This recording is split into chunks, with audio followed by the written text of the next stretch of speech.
Welcome, travelers. Today we're embarking on a journey like no other, exploring America's hidden gems from coast to coast. But not just any landmarks. Today we'll be visiting some of the most historic and breathtaking palaces across the United States. From the sprawling estates of the Gilded Age to architectural marvels that have stood the test of time, these palaces offer a glimpse into a bygone era of opulence and grandeur. We'll wander through manicured gardens, marvel at intricate details, and uncover the stories behind these magnificent structures. Ready to step back in time? Let's get started. Our first stop is in the heart of the Blue Ridge Mountains. Nestled in Asheville, North Carolina, the Biltmore Estate is America's largest privately owned home. Built by George Washington Vanderbilt II in the late 1800s, this 250-room mansion boasts stunning gardens, a winery, and a rich history that's truly royal. Imagine, if you will, the year 1889. The Industrial Revolution is transforming the world, and in America, a new generation of entrepreneurs and industrialists are amassing vast fortunes. George Vanderbilt, grandson of the shipping and railroad magnate Cornelius Vanderbilt, conceives of a country retreat, a place to escape the pressures of his family's vast business empire. He chooses Asheville, drawn by its mild climate and the beauty of the Blue Ridge Mountains. Construction of the Biltmore House, as it was known, was a monumental undertaking. Over 1,000 workers labored for 6 years, using the finest materials sourced from around the globe. The architects, Richard Morris Hunt and Frederick Law Olmsted, drew inspiration from the Grand Chateau of the Loire Valley in France. The result is a masterpiece of Gilded Age architecture, a testament to Vanderbilt's vision and the skill of the craftsmen who brought it to life. Today, the Biltmore Estate welcomes visitors from around the world, offering a glimpse into a bygone era of luxury and refinement. As we approach the house, its sheer scale takes our breath away. The facade, constructed from Indiana limestone, stretches for 689 feet, punctuated by towers, turrets, and ornate carvings. The surrounding gardens, designed by Olmsted, who also designed New York's Central Park, are a riot of color and fragrance. Stepping inside, we're transported to a world of unparalleled opulence. The entrance hall, with its soaring 70-foot ceilings and massive fireplace, sets the tone for the rest of the house. Next up, let's head to the West Coast to explore one of the most iconic structures in San Francisco, the Palace of Fine Arts. This architectural masterpiece, with its soaring rotunda and serene lagoon, has captivated visitors for over a century. Imagine yourself strolling through a tranquil park, the air filled with the scent of eucalyptus and the sound of distant seagulls. As you round a bend in the path, a vision of classical beauty appears before you, the Palace of Fine Arts. Built for the 1915 Panama Pacific International Exposition, the palace was designed to evoke the ruins of ancient Rome. Its creator, architect Bernard Maybeck, envisioned a structure that would be both grand and ephemeral, a temporary monument to art and culture. The palace's most striking feature is its rotunda, a massive dome supported by Corinthian columns. Surrounding the rotunda is a lagoon, its still waters reflecting the palace's graceful lines. Weeping willows drape their branches over the water, creating a sense of peace and tranquility. As we approach the palace, we're struck by its sense of history and romance. It's a place where time seems to stand still, where we can imagine ourselves transported back to the glamour of the 1915 exposition. We can almost hear the strains of music from the bandstand, see the crowds strolling along the promenade, and feel the excitement of a world on the cusp of change. The Palace of Fine Arts is more than just a building. It's a symbol of San Francisco's resilience and its enduring spirit of creativity. Let's head down to Florida, where we find the Flagler Museum, also known as Whitehall, in Palm Beach. This grand estate was built by Henry Flagler, one of the founders of Standard Oil, and it was designed to be his winter retreat. Imagine the year 1902. The railroad has opened up Florida to tourism, and Palm Beach is becoming a playground for the wealthy. Henry Flagler, a visionary entrepreneur who helped build Standard Oil into a corporate giant, sees the potential of this tropical paradise. He envisions a grand hotel, a place where the elite can escape the harsh winters of the north and enjoy the sunshine and balmy breezes of Florida's east coast. The Flagler Museum, originally named Whitehall, was to be Flagler's gift to his third wife, Mary Lily Keenan. It was a testament to his love for her and a symbol of his vast wealth and influence. The estate, designed by the renowned architects John Carrere and Thomas Hastings, spanned an impressive 100,000 square feet and featured 75 rooms, including 11 bathrooms, a rarity at the time.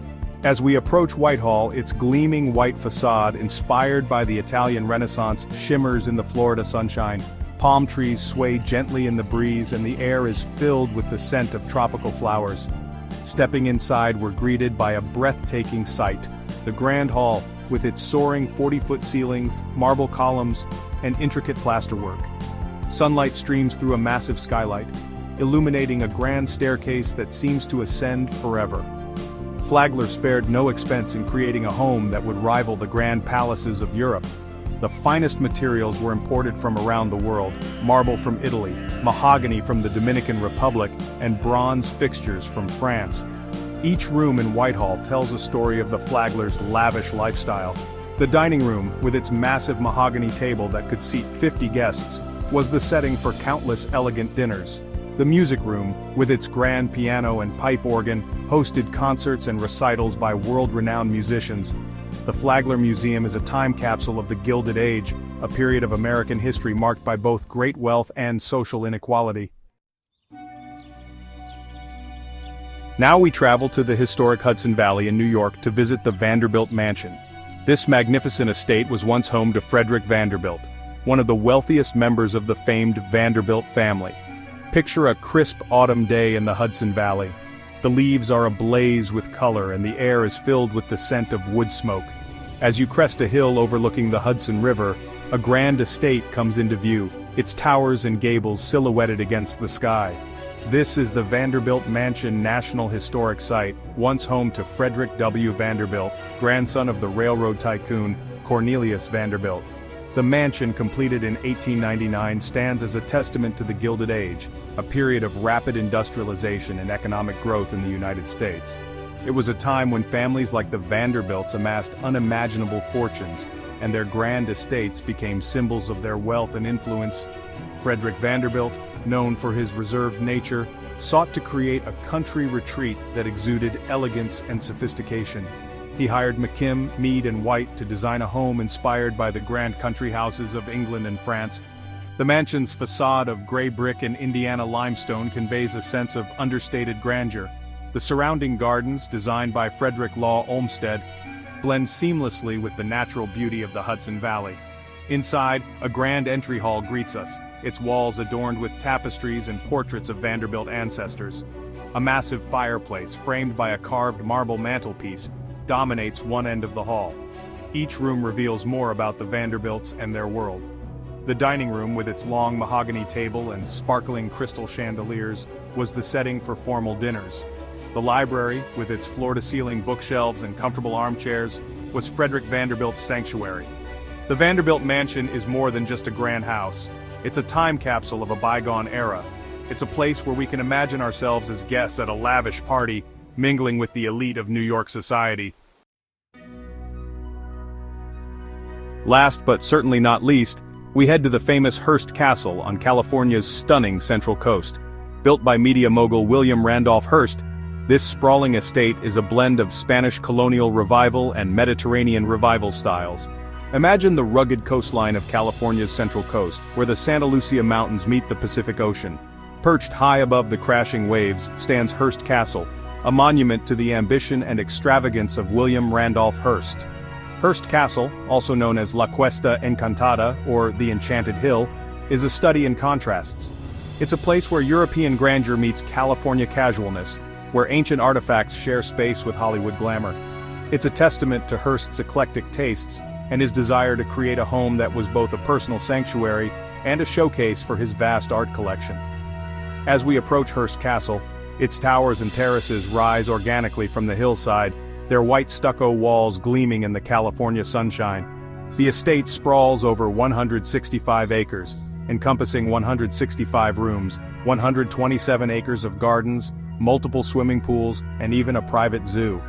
Hearst's vision for his castle was constantly evolving, and he worked closely with architect Julia Morgan for over 28 years to bring his dreams to life. The result is a unique blend of architectural styles, incorporating elements of Spanish colonial, Mediterranean revival, and Moorish design. Stepping inside Casa Grande, the main house, we're greeted by a breathtaking sight. The assembly room, its soaring ceilings adorned with hand-painted coffered ceilings, its walls lined with tapestries and antique furniture. A massive fireplace, large enough to roast an ox, dominates one end of the room, while a grand staircase leads to the upper floors. Each room in Hearst Castle tells a story, a testament to Hearst's passion for collecting. Ancient Roman mosaics adorn the floors, medieval tapestries hang on the walls, and Egyptian sarcophagi stand guard in unexpected corners. The dining room, with its long communal table and mismatched chairs, speaks to Hearst's informal entertaining style. Guests, who ranged from Hollywood stars to world leaders, would gather here for lavish dinners and late-night conversations. The Neptune Pool, one of the estate's most iconic features, is a masterpiece of design and engineering. From coast to coast, these historic palaces represent more than just architecture. They tell the stories of ambition, wealth, and the pursuit of grandeur.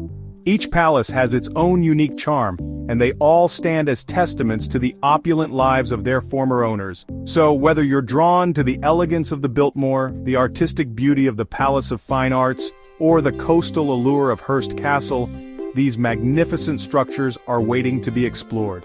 Thank you for joining us on this incredible journey through America's historic palaces. If you enjoyed this adventure, make sure to like, subscribe, and hit the notification bell for more exciting travel stories. Until next time, keep exploring and remember, the world is full of wonders waiting to be discovered.